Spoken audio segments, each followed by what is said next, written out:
Hey everybody! So today we're starting a new book, A Future History of Water. And I've been meaning to say this before I get into the book itself, which is that since thinking about our conversations about apocalypse, I keep hearing this point made a few times in different places. When we think about Revelations in the Bible as this kind of apocalyptic narrative, the critique I've been hearing from a lot of historian-oriented folks, biblical historian-oriented folks, is that the book of Revelation is a very surrealistic and metaphorical narrative about the collapse of Rome, written by the group of folks who were systematically oppressed within the Roman Empire. And so this kind of prophetic element was specifically about the fall of Rome. But Christians had to obscure that dimension of the narrative through metaphor and surrealism, because if Roman authorities found out, that would look bad, and they were being persecuted. And that this narrative later gets reinterpreted as a different kind of prophecy for the end of the world. So I thought that was an interesting kind of revisiting our earlier discussions about apocalypse. But onto the book. This book is really about political conflicts, and specifically activism surrounding water. So we can think about this in terms of larger worldwide systems and worldwide debates and conflicts over the commodification of water. And I've given you 3 examples. One is a little older. Coca-Cola, when I was in high school, it was under fire because of their factories in India were depleting water sources for local villages. And as a result of these crises, the Coca-Cola plant ended up actually being cut out of that, shut down. The state ended up shutting down the Coca-Cola plants. Some of you may have heard of Nestle. Specifically Nestle's conflicts over water, I guess, not the chocolate. But Nestle has taken a lot of heat for their bottling practices, for similar ways depleting water sources in local areas, for the sake of creating bottled water, which they can sell at massive profits. You know, we're talking about organizations that are spending pennies. Companies that are spending, not pennies, right? I read one count, that Nestle pays something like $200 a year in fees to Michigan for the right to bottle water. And they're making huge profits out of this. And to get really dystopian on you, we can look at Harvard, which recently began amassing land and water rights in California. It seems to be that what Harvard is doing is looking at drought areas and investing in water rights in drought-prone areas because that's really profitable, or it's speculated that it will be profitable. That is a good investment in the context of mass drought due to climate change to be able to own water sources. So, that's Harvard. And we can look at the Water is Life movement, right, in which you have indigenous water protectors coming from dozens of different indigenous nations across 2 continents. Really, actually more than 2 continents, but most of the folks there were from one of the 2 continents in the Americas. And the ways in which this protest was met with a massive mobilization of state force, with things like spraying water cannons in freezing temperatures at night at water protectors, sound cannons, dogs, and other kinds of assault. Right, all of this violence that gets mobilized against water protectors in order to preserve the interests of a private corporation. the Dakota Access Pipeline. And so narrowing from this kind of global set of issues to the book itself, the core problem that Ballestero is articulating in her book is this tension between water as a human right versus water as a commodity. And she opens up the book with this image of a protest in the middle of a I have to actually look up what the name of it is. The World Water Forum in 2006. And you have these protesters that are shaking rattles that they made from emptied water bottles filled with coins. And they're chanting, El agua es un derecho, no es un I actually don't know that word. Mercancía. Over and over again, which means water is a right, not a commodity. And she spends a lot of time talking about the rattle, which is a really interesting example of material culture in the way in which it repurposes this water bottle from the privatization of water, and money as this kind of pure commodity, right? This pure exchange value, the reduction of the world, and water in this case specifically, to a dollar amount, or it wouldn't be dollars in this context, but and turning that into a rattle for a protest is a really interesting thing. That's a really interesting performance. And what Ballestero is saying is, quote unquote, their chant was more than a mere demonstration slogan. It was a calculated rhetorical move marking the practical and material distinctions between human rights and commodities. So what she's saying here is that activists are actively distinguishing between these categories of human rights and commodities. And that's a rhetorical move that's made to accomplish certain political agendas.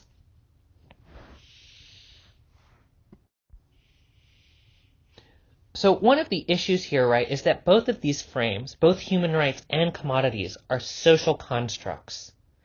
And because they're always constructs, the distinction between them is contradictory and messy. Now, I know y'all are good leftists for the most part. I mean, I don't really know all of your political beliefs, but I have a general sense of the class. And I know many of you want to say, right, like, human right. Water is a human right. It isn't a commodity.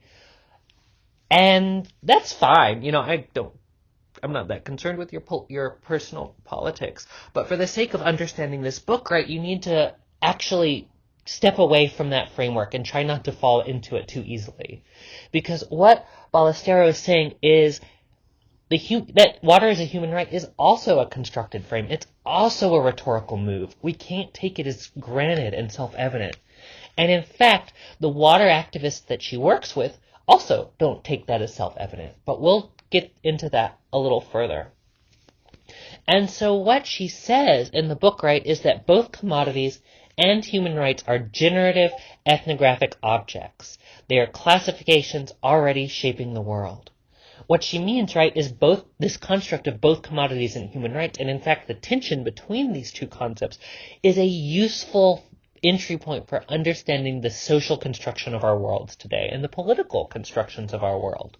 This is a useful object for anthropological analysis. From theological discussions of natural rights to moral arguments about property, all the way to universalisms that defined human dignity in the 20th century, these are two notions that continue to establish the conditions of possibility for life and death in the 21st century. So in that second sentence, what she's doing is she's saying these frames of human rights versus commodity as a social construct has a history. It's not self-evident. It's a social construction, and we can trace the history through all of these moments. And this social construct has implications for the possibility of life and death today. This is a construction that matters in a real, deadly way. So that's what this book is about, right? The ways in which activists construct this dichotomy or division, separation between rights versus commodities. And so the book, she says, examines the effective epistemic and political work of making distinctions matter. Affect, that's a word that we covered it with Dave. It has to do with feelings, emotions, bodily sensations. Epistemic is about ways of knowing, or how we know what we know. So basically she's saying that the book is about the ways we feel and know, and the political work of making distinctions. The feeling work, the knowledge work, of making those distinctions matter. Because they do matter, right? These are distinctions with real, concrete life and death effects. The next page, she says the book centers on the imaginative work that activists do to create these valued distinctions. This quote is basically saying the same thing, but she introduces two words that I really like. One is imaginative work, and the other is valued distinctions. Now, imaginative work, that again reminds me of Dave, right? It's imaginative work in that it's creative. It's about creating new social forms, and legal forms. It's about creating the parameter, it's about creating cultural frameworks that are able to provide preconditions for a more just future, for a more just world. It's also imaginative in that it's about these imagined social constructs, these imaginary frameworks that have real political life and death implications. The second phrase, valued distinctions. I love this phrase of valued distinctions. And Ballestero is making this really interesting wordplay here. She is talking about value in multiple ways, right? These are valued distinctions in that the distinctions are valuable for accomplishing political work in terms of establishing access to water and democratizing water access. They are valued distinctions in that water is valuable, including as a commodity. It is given a dollar amount, for lack of a better word. I mean, they don't use dollars in Brazil and Costa Rica, but for the sake of this class, that's probably the easiest way to talk about it for y'all. And so these are valued distinctions in that they're valuable for accomplishing political work, and that the distinction is valuable or they're distinctions of value. It's distinctions between the value of water as something you drink to stay alive in, or it's valuable because you bathe in it, or use it to water plants, your garden or your farm, versus the kind of value of a bottle of water costing $1.89 at your local grocery store. Those are distinctions in different kinds of values. And so in outlining this kind of process, the ways in which activists construct differences that make a difference, construct distinctions that matter in real, concrete ways, Ballestero's aim is to outline what she calls a future history of water. And we'll come back to that in a little bit. A little bit about the project. She's working with water activists in Costa Rica and Brazil. These are two of, she says, very few countries in Latin America that do not formally recognize water as a human right in their laws or constitutions. And she follows water activists, not courts or markets. She's not focusing on how corporations turn water into a commodity. She's not focusing on the courts in which water is legally determined to be a human right versus a commodity, or to what extent. Instead, she's following water activists to look at the ways in which these distinctions are produced in activist circuits. And she writes, for the folks she's working with, it's not sufficient to state that water is a human right, as if the mere act of placing it under a general category accomplishes the outcomes that they hope to achieve. They are interested in exactly what that difference means and for whom, and what forms of collective life are implicated by creating a distinction. So when I say, right, that it's not enough to say like, oh yeah, water is a human right, that's not enough. It's not enough as anthropologists to take that assertion as neutral or taking it for granted or self-evident. And it's not enough for water activists. It's not sufficient to just say, oh yes, it's a human right. Instead, it's this whole process of unpacking and working through what that difference means and for whom, and what kinds of life, what kinds of politics are implicated by creating this distinction. What are the concrete effects of these distinctions? We can't just stop at water as a human right, whether we're thinking as activists or as anthropologists. Now, when we're thinking about this distinction, human right versus commodity, the way Ballestero is trying to get us to think through this is through this concept of bifurcation. Complicated word for what is not ultimately a complicated process. A bifurcation is a separation made to animate social worlds and possibility. It's a separation between things, right? So I have this diagram for you. A bifurcation is when you separate a thing into two things. Ballestero defines this drawing on Marilyn Strathern. Bifurcation is a moment in which terms cannot be taken as self-evident and require explicit reference not only to their meaning, but also to their semiotic tensions between other terms. So how do we understand what it means to say water is a human right? Well, we have to understand that in terms of the subtext of that statement, meaning it's not a commodity. What does it mean to say water is a commodity? To understand that, we have to understand its tension against water as a human right. For it to be a commodity, it's not a human right. So bifurcation means we can't understand the terms on their own. We have to understand them in tension with one another. Bifurcation means that things that seem to be unitary are in fact separations waiting to happen. There's nothing unitary, there's nothing identical, there's only separations waiting to happen. And as she writes, a human right and a commodity are absent presences within each other, figures that shape each other's respective forms from within and preclude any easy reductionism. So what she's saying here, right, is that to say water is a right is to say it's not a commodity, right? Going back to that. That's what she means by an absent presence. The absence of water being a commodity is present in the definition of water as a human right. And vice versa. When you say water is a commodity, the absence of rights are present within the construction of that commodity. So basically what she's saying is that these terms are defined once against each other. They're mutually dependent on each other. You can't have one without the other.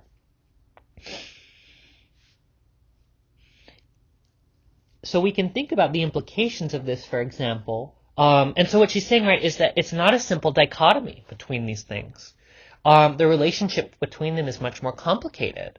And in fact, rights and commodity, often they seem to bleed into each other. The distinctions get messy. They're always falling apart. For example, she talks about a person at one who said to her, the problem with activists saying water is a human right is they don't understand that you have to pay for it. Like, it takes money to move it. Like, not that it inherently takes money, but you have to move it, and that it's not free in that sense, right? And she says that's funny because water activists never say that water should be free. They say it should be a human right. But of course, like, they understand in a very nuanced, technical way the details of the expenses required to move water, for example, into urban areas, to create plumbing systems, to create all of this elaborate infrastructure. So they're not saying water should be free, but they're saying water is a human right. So once you say water is a human right, what does it mean that you still have to pay for water? And that then becomes a point for further bifurcations, further differentiations between what it means for something to be a human right that you still have to pay for versus a commodity, right? So it's complicated. It's messy. It's not straightforward. And bifurcation is a way of helping us see that messy, complicated process of making distinctions between things, defining differences that make a difference. So I've Googled bifurcation, and I found these images which are maybe helpful for thinking about it too. One is from medicine, the other is some sort of statistic. I don't know what this is. I don't know what this picture is, but they're pictures of bifurcation. As you can see, bifurcations are these separations.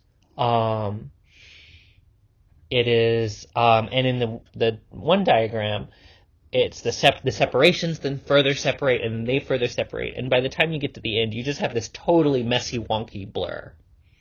That's bifurcation. But as I was hinting to earlier, a bifurcation isn't static. First of all, bifurcations, these distinctions between things have to be actively made on a social level. They don't just exist, they have to be made. Second of all, once you bifurcate something, that's just creating the conditions for further bifurcations. And so, as Ballesteros writes, once the first separation has been produced, if we continue looking, we realize that what seemed to be just one of two is in fact already in an intertwined line requiring a new differentiation, a new bifurcation. It's the same thing I was just talking about, right? Once we say water is a human right, we have further bifurcations that have to be made. What does it mean to have to pay for a human right? What further bifurcations or separations or distinctions does that require? And so because of this dynamic, and this is the second quote, the bifurcations they produce are a mesh of distinctions that sidestep any simplistic dualism. The only clear-cut effect of a bifurcation is the need to determine new and future distinctions. I love that last little sentence. I think that's so funny. That the only clear-cut effect of a bifurcation is the need to produce more bifurcations. So again, right, she's helping us think about water as a commodity versus a human right as not a simple opposition, not a simple good versus bad dynamic. Instead, we're stuck in this kind of more complicated mesh of distinctions that sidestep any simplistic dualism. And activists know all too well that rights and commodities are not as radically different as they once seemed. In order to do this work as an activist, as a water activist, you are deeply enmeshed in this reality that these distinctions are not quite as radical as they might seem at first glance. So how do people make these separations, these bifurcations? This is where Ballesteros brings us to her framework of devices and techniques. A device or a technique is a deceptively humble technical tool. She talks about a formula, an index, a list, or a pact. And in fact, these are the 4 chapters of the book, right, is unpacking each of these devices. And the idea, right, is that through these simple devices, something like a formula or a list, the list is the mechanism that activists use in order to actualize these bifurcations, these distinctions that make a difference, and on a political level, right? I'll give you an example in a second. But we can also talk about things like cubicles, community meetings, international workshops, and even Excel files, right? These are the techniques that activists are using in order to actualize, in order to make these bifurcations, to expand on them, and to actualize them in the political sphere. And so what she's getting at here, right, is that these are very everyday tools. We're talking about Excel spreadsheets here. And the idea is that these Excel spreadsheets, these lists of things, really actually do matter in a deep way. And so she writes, when I asked my interlocutors about the future of water, they explained the need to differentiate a human right from a commodity, and immediately referred to the devices they were using to achieve that goal. What I had originally imagined were going to be discussions about moral values and ethical futures quickly shifted to explications of the tasks of calculating a formula, designing a text, delineating a list, and securing a pact. So what she found, right, doing this ethnographic research, she expected to have philosophical conversations about ethics and morality. What she ended up having were technical explications of calculating a formula, designing an index, delineating a list, or securing a pact.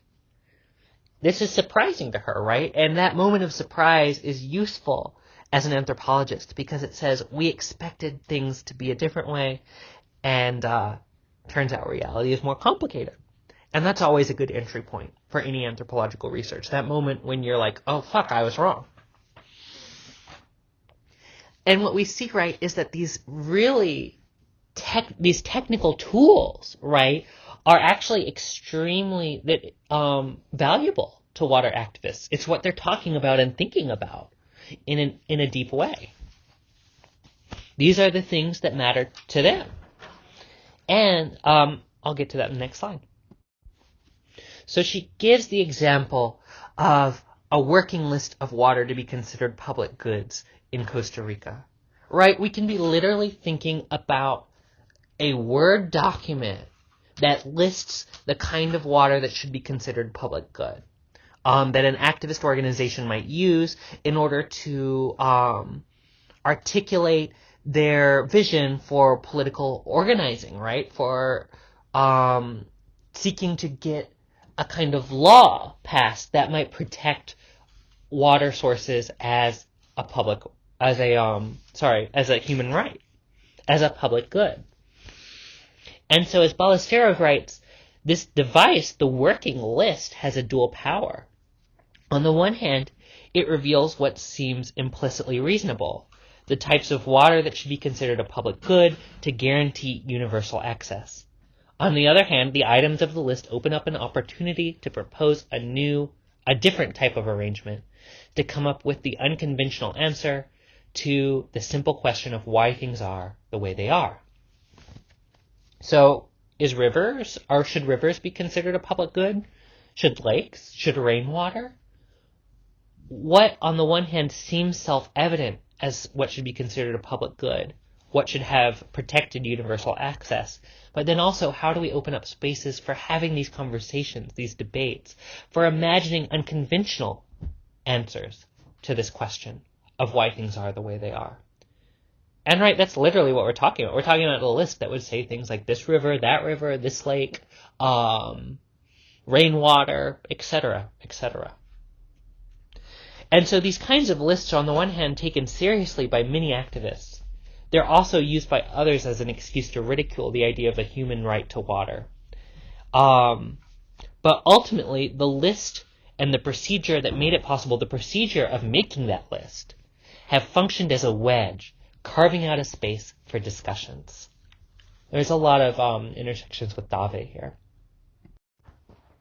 And so Ballesteros writes, I take this approach, focusing on these everyday devices and techniques, because while we search for new macro schemas, these new frameworks for understanding the big picture of global processes, in order to adequately address ongoing struggle over things as basic as water, many fundamental ethical questions of our time are being answered quietly, almost inadvertently, through devices like the ones I study.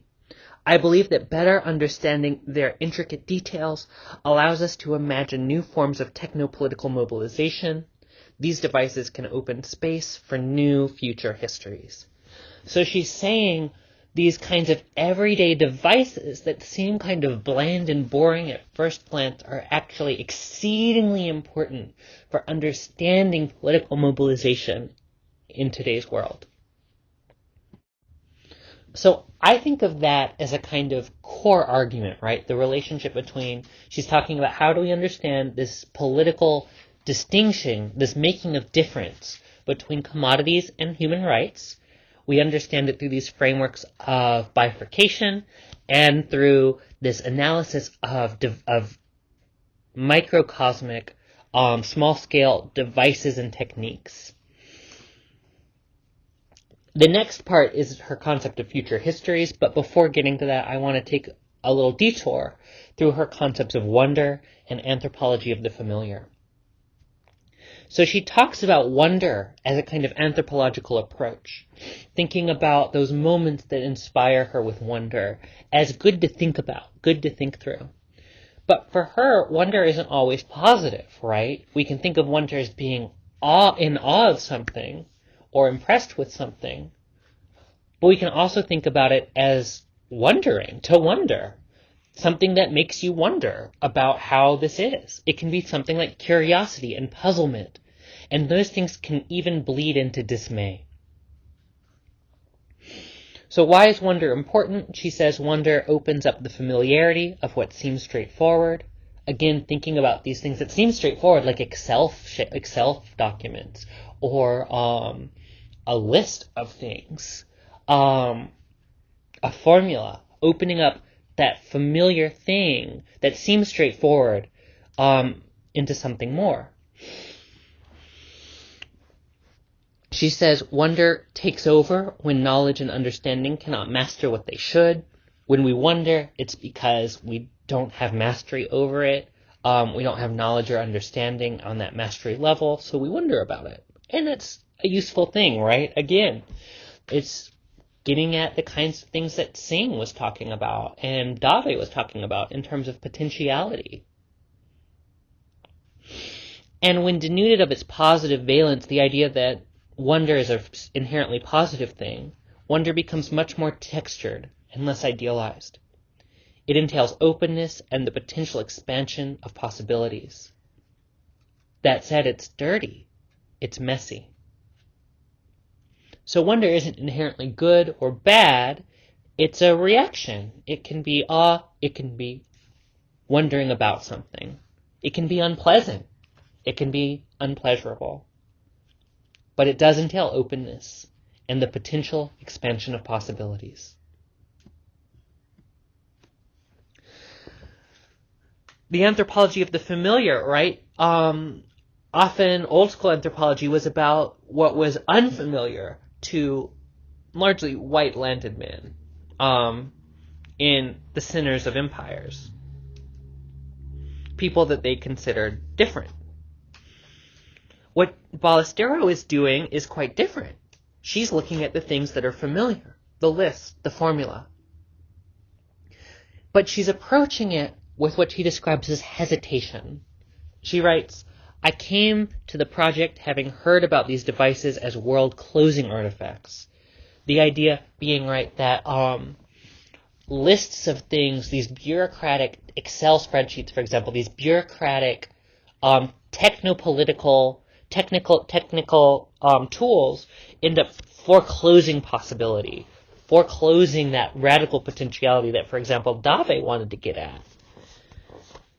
And so that was her preconception. But her interlocutors saw them as possibility-creating tools. It's not about possibility closing, it's about possibility creating. This conflict made me hesitate. If technocracy is commonly identified as a wonder killer, I purposefully engage it as a potentially wonder-inducing ethnographic object. Technocracy is, technocracy, I don't know how to say that word, is a kind of understanding, a way of organizing life, of running governments based on technical knowledge, right? The idea, for example, a radical version would be having Elon Musk run the world because, he's going to create, systems that are technologically going to make everyone's life the best optimalized. But we can also think of technocracy as a bureaucracy, as this kind of way of governing in which, for example, we bring on scientists and experts to determine policies. And so while technocracy is often imagined as a wonder killer, she's approaching it as a wonder-inducing ethnographic object. She has a whole section on how does water come to matter. I'm going to skip through this pretty quickly. It's interesting, but I don't know how important it is for this class. She's engaging with a lot of scholarship that's engaging with the kind of philosophy of what is matter, what is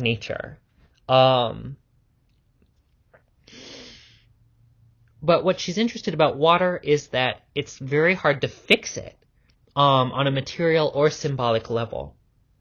She describes it as having infinite metamorphosis. It flows, it falls as rain. It goes between a solid, a liquid, and whatever the other one is, a gas. But it's also symbolically multiple, right? It is important. It means many different things to many different peoples, and it's very important to everyone. So water is it resists fixity. It's always multiple. Her other point right here is that water is always both material and symbolic, and we can't separate these dimensions.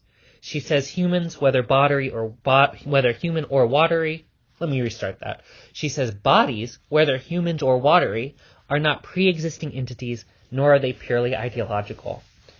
Meaning that the body, a body of water or a human body, they don't just exist prior to social dynamics or social or political processes. They're always existing in this kind of complex mix of the world as it is, on a concrete way. But it's also not purely ideological, right? The body is not purely a social construct, a symbolic construct. And the material and the symbolic are so deeply intertwined. And as she writes, regimes of knowledge or science, obligation or law, and exchange or economy constantly shape what we count as material.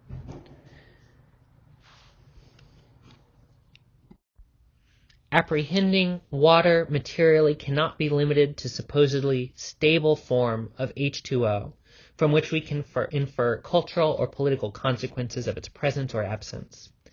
Thinking about the materiality of water entails querying, first of all, what its corporeality might be, how something becomes a water body at a particular time and place, and how that body is always a technopolitical entity.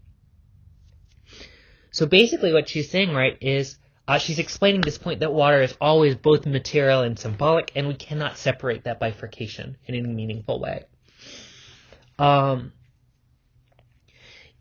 It's tempting to say water is a material thing that pre-exists in the world, a stable form of H2O that's just existing out there. And that material reality, that nature, then gets elaborated on with these cultural systems of meaning, right? That there's a natural reality out there upon which culture elaborates. There are cultural perspectives, but one single nature. And what she's saying is that the world is much more complex than this, because we can't separate these things, right? Water, something becomes a body of water in a particular time and place, and that history, as Singh reminds us, really matters. It's not about things that just exist about in the world. It's this constant coming into being that is social, that is historical, that involves its implication within cultural systems. And so we're asking questions such as what is the body? What is water? Why does water matter? How do we understand it? How do we govern it? How does something become a body of water in a particular time and place? And how is that body of water always a techno-political entity? How's the political and these kinds of technological tools always deeply implicated within any historical formation of any particular body of water? Again, this is taking us out from the abstract, water as a thing that exists prior to culture, and into the concrete, messy reality of water as it actually exists in the world, in any particular place, in any particular moment. And this takes us to the third big chunk of Ballesteros' argument, right? The first chunk, I guess you could say fourth, it depends on how you want to count. If the argument is, I'm going to say three for the sake of simplicity. If the argument is about this bifurcation, this distinction between commodity and right, then the first part of the argument is this concept of bifurcation. The second part is the method, the way of approaching this question through the device or the technological tool. The third piece is this concept of future histories. Now, to get at this right, Ballesteros throwing around this word of temporality a lot. If you're not familiar with this word, a quick and easy working definition is just a person's orientation or a sense of time. It's what time feels like and how we understand time. That's temporality. And so she writes, activists attempt to produce the preconditions of futures where differences become plausible and entanglements do not preclude the viability of the distinctions necessary for a more just form of sociality. What she's saying is basically right that what activists are doing is I love this idea that they're producing the preconditions of futures. They're creating differences that as these differences become plausible, they create the preconditions for a future that is more ethically just. They're creating a system of differences, a system of entanglements. Anyway, yeah, that's all I'm going to say about that. So in this concept of future histories, right, what is she getting at here? Ballesteros starts from this concept of histories of the future. A history of the future is kind of like what I did when we talked about the Jetsons or steampunk, right? It's a history of how the future is conceptualized. How is the future conceptualized in the 1980s, in the 1960s, and how does this history help us understand social processes? Ballesteros is inverting these terms. Instead of talking about histories of the future, she's talking about future histories. And for her, this is getting at specifically what is not imaginable within the future. How do we engage with futures that are actually not imaginable? And she writes, I want to tap into the non-imaginable dimension of the future. There are no meta-narratives to connect it to people's everyday lives. The way she's talking about meta-narratives is similar to what Singh called those handrails. There's no narrative of progress, meta-narrative of progress. A meta-narrative is technically a narrative about narratives. It's a kind of underlying structure. Like progress is a structure that shapes many narratives of the future, like the Jetsons. There are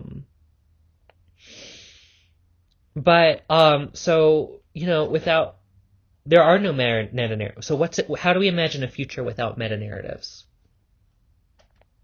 And how do we connect that future to people's lives in the here and now? And she writes, despite future history's unimaginability, these futures are engaged through the density of everyday action. A future history signals happenings that will be recognizable as meaningful only from the future.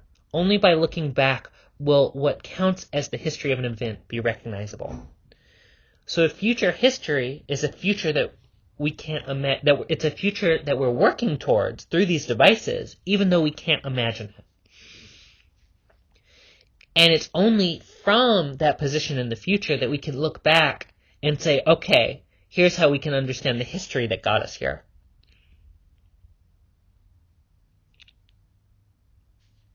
Only by looking back will what counts as a history of the event be recognizable.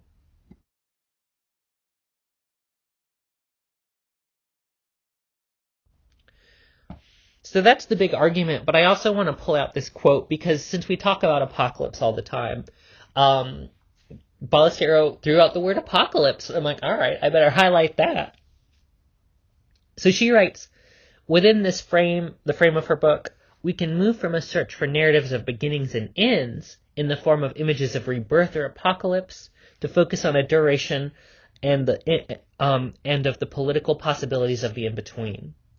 In that space, the question of affirming the worlds that we want to inhabit, acquires a more intimate scale. So here, right, she's critical of this idea of apocalypse. Instead of this narrative of beginnings and ends, or the end of things, or apocalypse, she wants to focus on what she calls duration, and the in-between. Now, I will say my own position as a scholar, I disagree with her because I'm approaching this question of apocalypse largely through the kinds of critiques, indigenous critiques that you've read some of in this class. So my understanding of apocalypse is a little different than hers. I find hers is very oriented on this kind of Christian narrative of progress. But it's still, I think, a useful frame to think about. What if we thought about time, about the future, not as apocalypse, but as this kind of what she calls in-between? I don't know exactly what to do with that, but maybe y'all have some ideas. So, that's the material for today. This is the dense introductory chapter when she writes her article. She writes her argument. The rest will be much more descriptive. Here are some questions for y'all to work through in the discussion post, but as always, feel free, if you are aching to write about a different topic, please go for it.